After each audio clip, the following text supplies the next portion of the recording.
So, welcome back to my channel again, and this is Prof. Wen. Isang doktor, isang professor, at magaling din naman magluto. The topic that I'm going to discuss today is about the muscular system. So, muscular system is the human body has actually more than 600 individual muscles. So, if you can imagine 600 or more, and the bones and the joints do not produce movement, of course. Muscle cause bone and supported structures to move by what? Alternating between contraction and relaxation. So this is how the muscle move. So muscle cause bones and supported structures to move by alternating between contraction and relaxation. What could be then the functions of muscles? So first, muscles, of course, has the ability to contract, permitting muscle to perform the various functions. So one of the function of muscle is actually movement. So yan, it moves. Then stability also. Then control of body openings and the passages, and even the heat production. Now, let's go to the functions of muscles. So, as I have mentioned a while ago, the functions of muscles are for the movement, stability, control of body openings and passages, at the same time, heat production.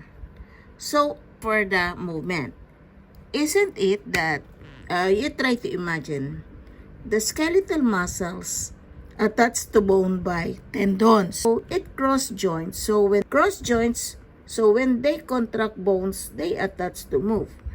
And then what happened to the smooth muscles?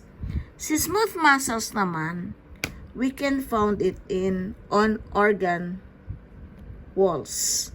Okay? And then organ walls, contraction produce movement of organ contents.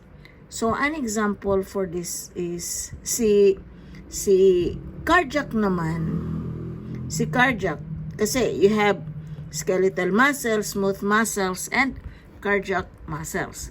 Now, si cardiac, what happened to cardiac muscle? It produces atrial and ventricular contraction. So, this cardiac muscle pump blood from the heart into the blood vessels. So, that's why it moves. So, yan. Kaya nagkaroon ng movement. Now, next one, which is the stability. Okay. So, it's stability. So, function of muscle, because it hold bones tightly together. So it's meaning it stabilizes the joints. And here, smooth muscles hold vertebrae together. So it stabilizes the spinal column. So yan, spinal column. So another function is control of body opening and passages.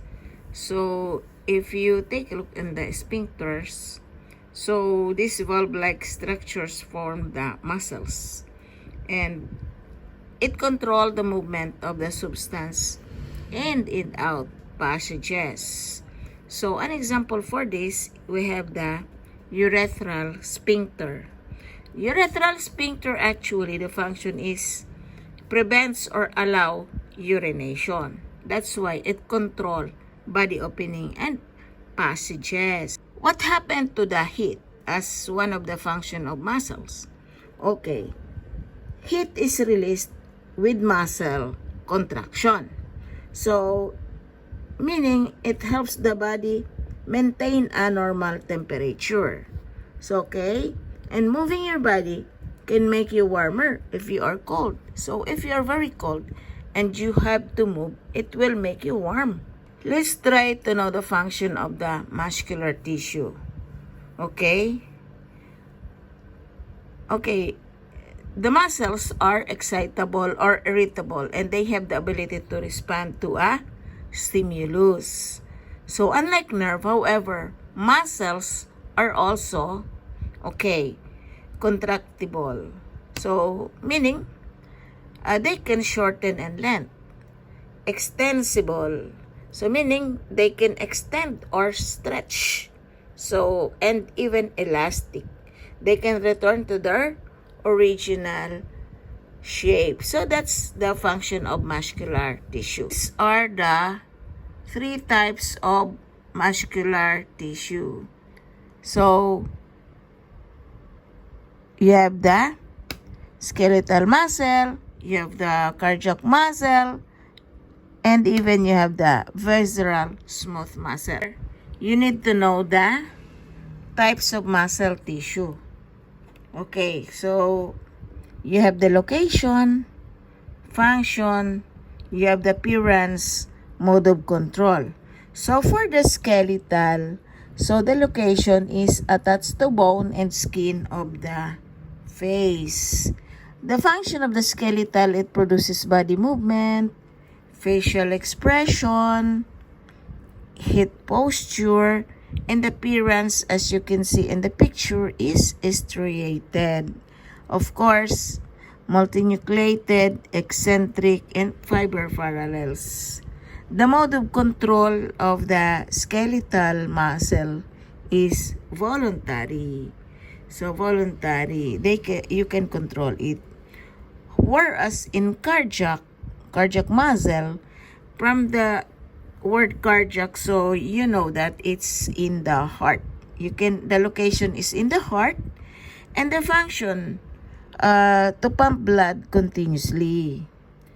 And if for the appearance of this cardiac muscle, striated, one central nucleus. And of course, for the mode of control, that is involuntary, because you cannot control that one. Whether you like it or not, it will continue to pump. Okay, and the visceral smooth muscle, location is in the walls of the hollow organ. As you can see, the GI tract, uterus, eye, blood vessels.